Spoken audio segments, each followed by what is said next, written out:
Preach the word. Glory to God. Hallelujah. Glory to God. Hallelujah. Thank you, Lord God. Come on, all over the building, begin to stand for the Lord. Begin to just worship Him and tell Him thank you. Thank you, Lord. Thank you, Lord. Come on, tap into your own room with Him right now. Thank you, Lord. Yes, Lord. Thank you, Jesus. Thank you, Jesus. How many of you love Him? Yes, yes, yes. Do you really love Him? Hallelujah, Lord. We love you, Lord. You know, love is an action word now.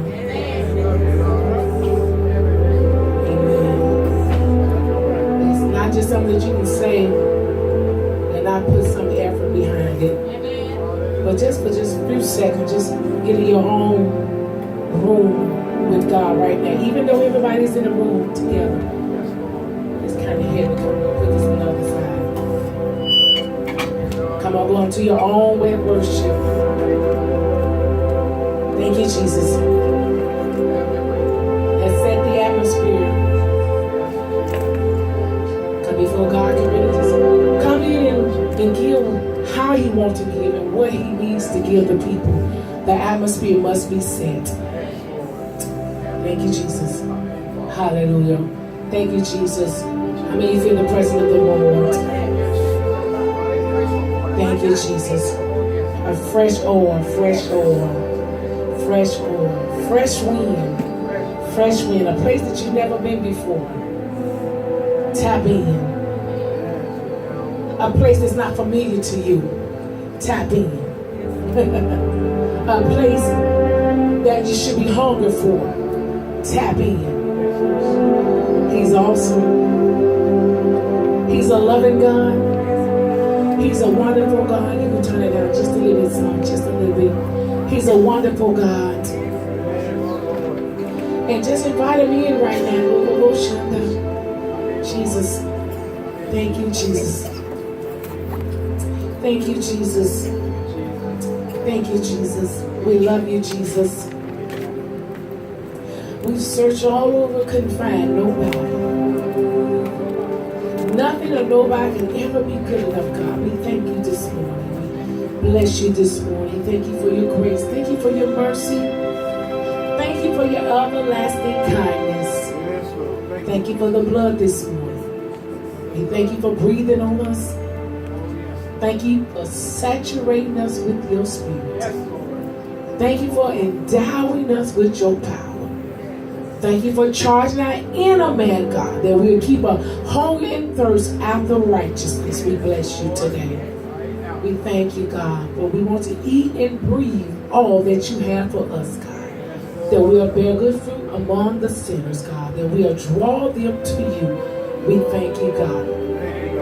We give you the honor and we sure enough give you the glory. Let your peace abide in this place. Let the word fall on good ground, God, that we'll be able, oh God, to digest this word, God, and give birth, God, to all that you are doing in our life today to bear good fruit. We thank you. We bless you. We bind the flesh, that all ears become open, God, to hear what the Spirit of the Lord is saying to the church. We thank you, God. We thank you. We bless you. We subject to your spirit. We subject to the anointing in this place where you rule and you reign and you govern us today. We thank you. We thank you, God. Thank you for supping with us right now, God. Speak to our heart. Speak to our spirit, that the word will fall on good ground, that it will change us like never before. We thank you. We glorify you. We magnify you. In Jesus' name. Come on, put those chocolate vanilla hands together.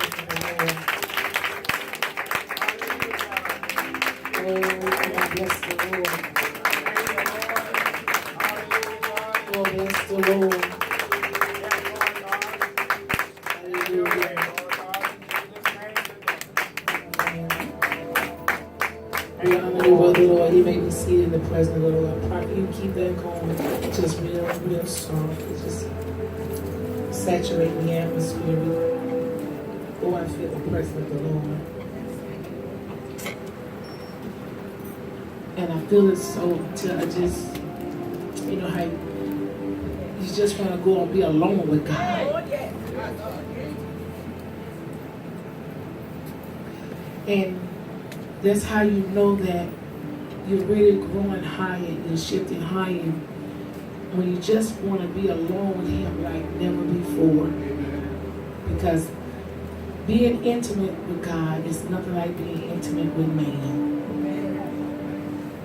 And just being in the presence of the Lord, God can shift everything in your life just being in the presence. Yes, Lord. Thank you, Jesus. And I don't know about you, but this presence of the Lord is important to me. Because without the Spirit of the living God, without His presence, God, we are empty. We are dry. We can become a shipwreck, but I thank Him this morning. Thank you, Jesus. Come on, clap your hands and just give Him some glory. Amen. I do honor the Lord. Amen. I do honor, amen, our assistant pastors in their proper place. Amen. Prophetess Adrian and Prophetess Banks. Amen. All the ministers of the house. Amen. All the mothers. Everybody. All the sheep in the house. Amen. Amen. Even those that could not make it today, we honor them on this morning. Amen. But let's go to the Word. Amen. Let's go to the Word of the Lord. Let's go to the book of Corinthians, 1 Corinthians 19 and 20. Bring that black table, Minister Maya, and come set it up for me. Just set it up right there. I want everybody to be able to see it. Amen. Come here, come here, Brother Carlos. So y'all, real quick. I want y'all to just slide the podium back just a tad. Just a tad. Toward me just a little bit.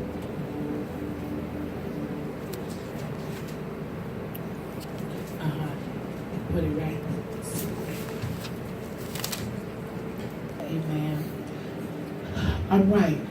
Okay. And when we leave from the 1 Corinthians 6, 19 and 20, and then we're going to flip over to St. John, the 15th chapter, 3 and 7. Amen. And you get 1 Corinthians 6 and 19, daughter. I want you to read that for me. Let me get your glasses on. Thank you, Jesus. Thank you, Jesus. All right. Come on, read it. What know ye that your body is the temple of the Holy Ghost, which is in you, which ye have of God, and ye are not your own? And ye are not your own. You don't own yourself. I don't care how nobody have told you that that's what your mama gave you. Shake what your mama gave you. Amen. Mama didn't give you that. God created you.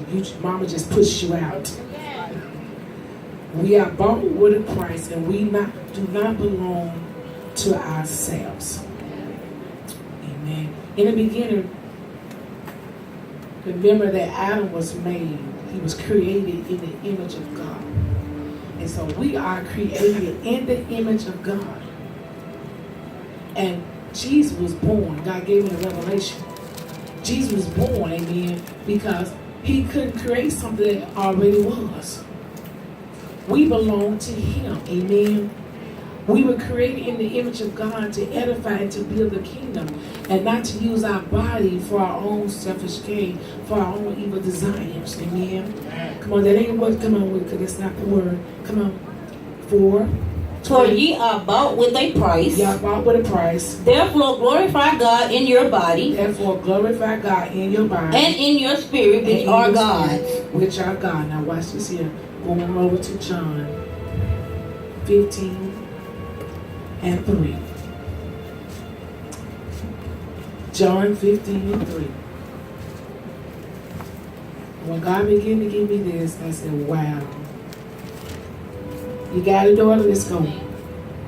Now ye are clean through the word. And you are cleansed through the word which I have spoken unto you. which I have spoken unto you.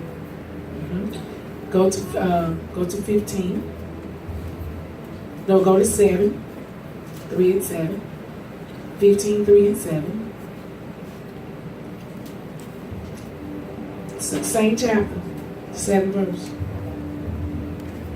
If ye abide in me, If ye abide in me, and my words abide in and you, my words abide in you, ye shall ask what ye will, ye shall ask what you will, and it shall be done unto you. and it shall be done unto you. Clap your hands for the Lord.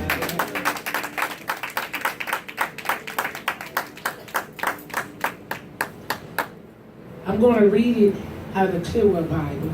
And it said, you've already experienced some pruning because I shared the word of God with you. And you accept it as such. Watch this here. It says, stay attached to me. And my life will flow into yours. Just as branches can't bear fruit on their own unless they are connected to the vine. Neither can you bear heavenly fruit unless you are attached to me. It says down in 7, if you stay attached to me and continue to feed on my words and obey them, then you may ask the Father to give you what you need to produce fruit. And he shall give it to you. The more fruit you produce, the more you will bring glory to my Father, and others will know that you are my disciples. Hallelujah, Lord. Yes.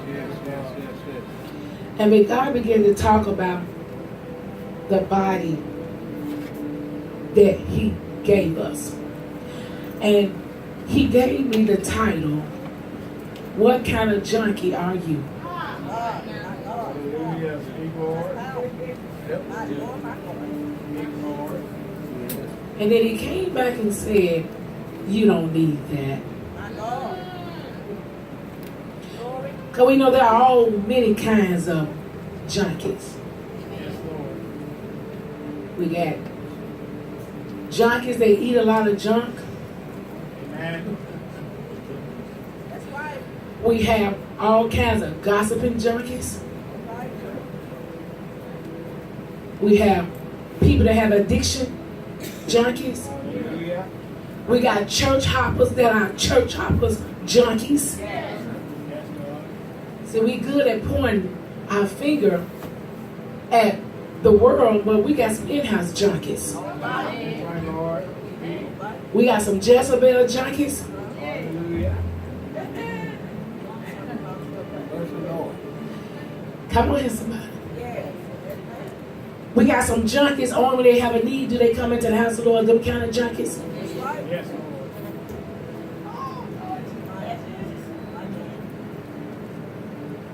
We have junkies in the church that throw discord.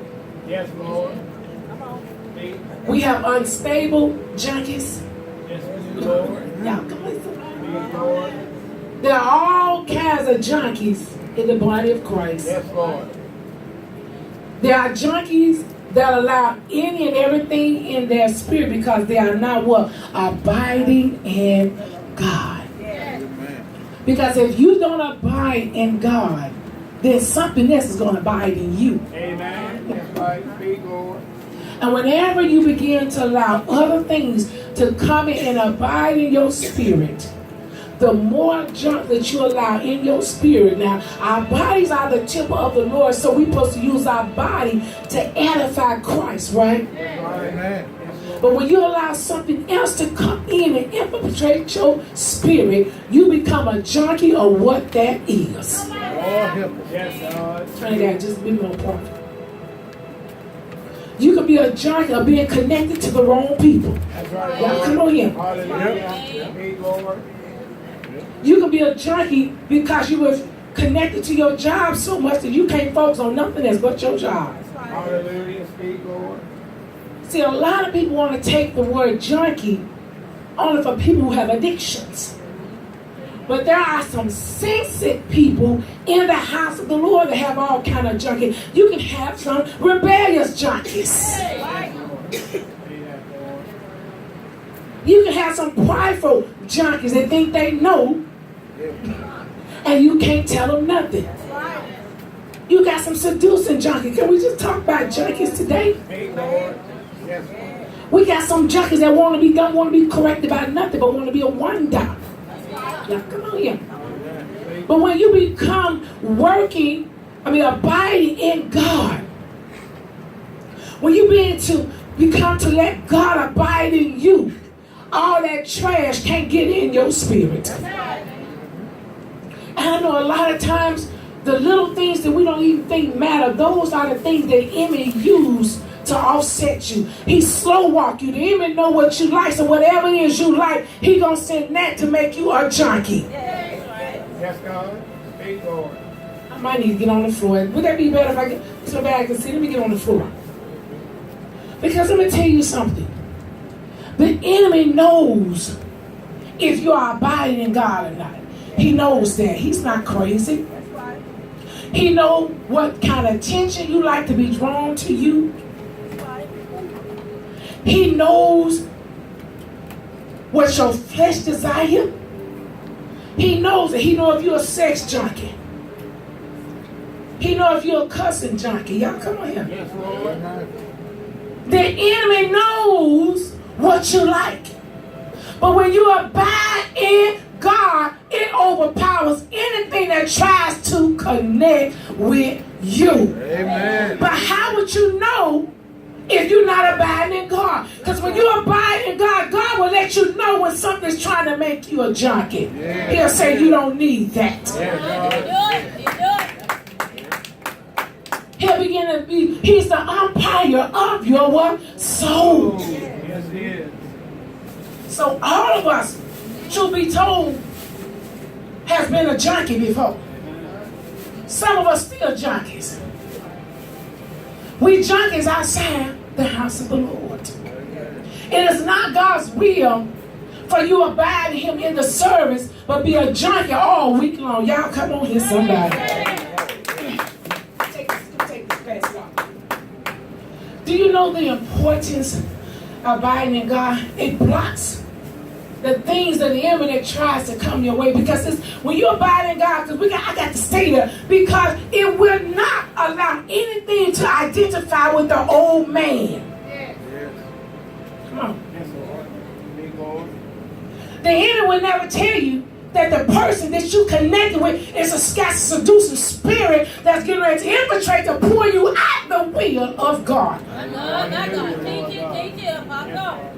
See, we don't want to do that. And see, a lot of time when God began to tell us, and God will tell you something, God's not going to always come down here, man. He ain't going to never come down here, man. He going to speak to somebody to warn you that sin is trying to come in your camp. Hallelujah. As soon as you get ready to tap higher in God, when you want more of God, that's when the enemy come in and bring in a sneak attack. And you babies, y'all don't have a clue how the enemy working with you. Hallelujah, God. Big Lord.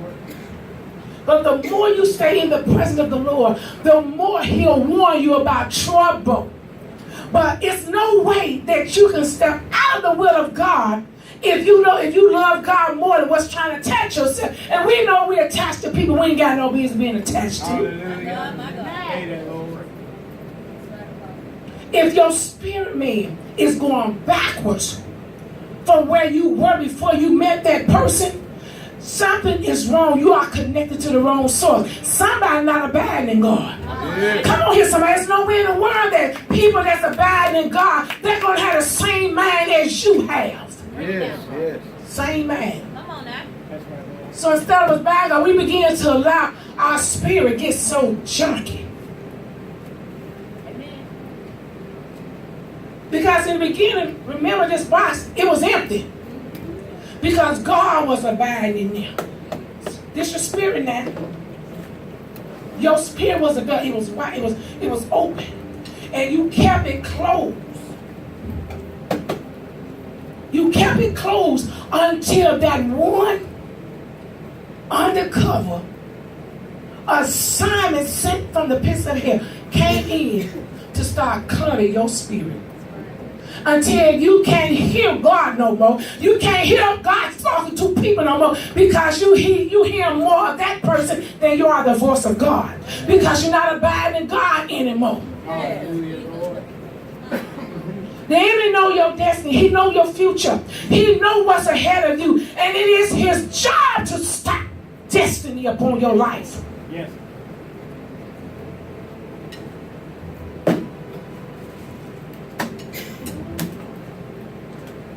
Stuff ain't got no business. My God, look at that. These my baby, these my grandbaby.